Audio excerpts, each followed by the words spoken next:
Aray ka! Ang mahal! Akala ko nun mahal ko lang yung asawa ko. Pati pala gasolina, mahal na rin. Good morning tropa! So ngayong araw mga tropa, may pag-uusapan tayo. Usapang gasolina tayo. Nakaraan, nagpagas ako. Ano pa yan? Thursday?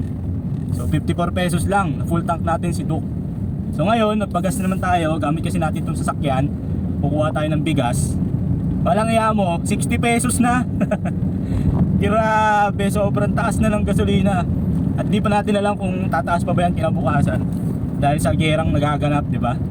Wala tayong magawa mga tropa, kundi sumunod lang o bumili ng gasolina ayon sa gusto nilang presyo. Kawawang Pilipinas. So kaya minsan nag-iisip ako tropa kung ano ba yung pwede nating gawin. O, bilang isang tatay na gusto magtipid, ano ba pwede kong gawin para hindi ako masyadong masaktan sa pagtaas ng gasolina. So marami akong option eh. Unang option ko, bumili ng bike. Kasi tingin ko kaya ko namang magbike galing sa bahay papunta ng trabaho. May mga shortcut kasi dito. Kaso lang, iniisip ko naman paano pag tag-ulan na, di ba? Paano pag sobrang init? Kasi may edad na rin tayo. So, yun lang yung iniisip ko. Although maganda siya sa katawan, kasi parang pwede ko siyang gawing daily exercise. Pero hindi naman sa magbabike ako araw-araw.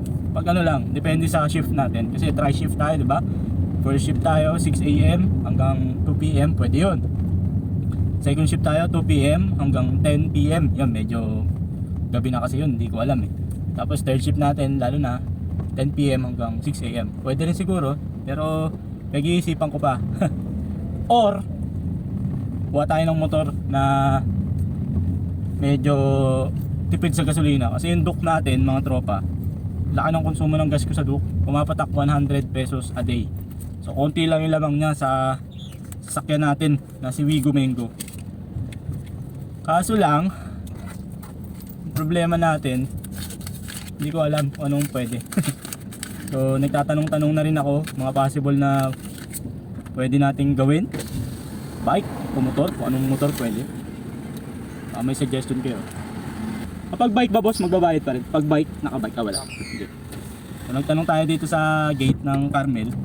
Kasi may gate pass dito eh na 20 pesos kapag sasakyan. Tapos pag motor 10 pesos. So tinanong ko paano pag bike, wala daw. O diba? Laking tipid talaga pag bike. Pero syempre pag magandang bike, mahal din yun mga tropa. Mas mahal pa nga sa motor minsan ng bike eh. Kaya ang problema natin, pera. Saan tayo kukuha pambili? Baka may gusto mag-donate dyan ha. Ay, tal. Minsan, naiisip ng mga iba dyan, walang problema yung mga tatay. Pero hindi nyo alam, nag-iisip kami kung ano yung pinaka bagay na makakatipid. Kasi laking bagay yung makakatipid tayo sa pamasahe. Swerte ako kasi yung pagkain ko, libre na sa pinagtatrabahuan ko. So, wala na akong problema sa pagkain. Problema ko na lang is pamasahe. Kaso masakit pa rin eh. Sobrang sakit. Hindi rin naman tayo pwedeng mag-commute. Kasi ang commute, nako, napakamahal. 2 sakay ng tricycle. Papalabas pa lang, 2 sakay na ng tricycle. Tapos papunta pa ng checkpoint. Sasakay ng jeep. So sumatotal parang 100 plus din ang pamasahe ko. Pagod ka pa sa biyahe, diba? Kaya nag-iisip talaga ako ng pinakamagandang option para makatipid. Pero at the same time, syempre, yun hindi ako malili. So kaya tropa, baka may suggestion kayo dyan ha. Kaya may hiyang mag-suggest.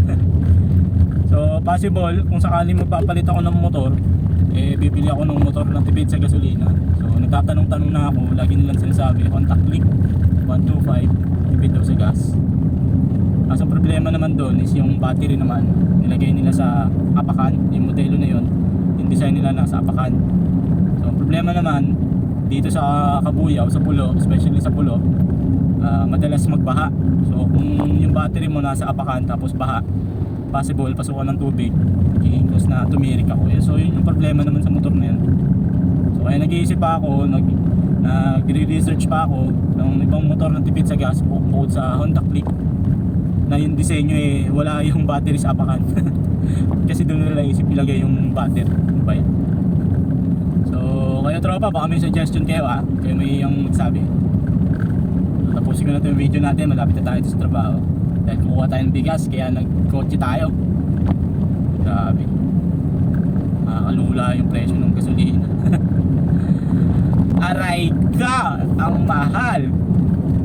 Akala ko nun, mahal ko lang yung asawa ko. Pati pala gasolina, mahal na rin.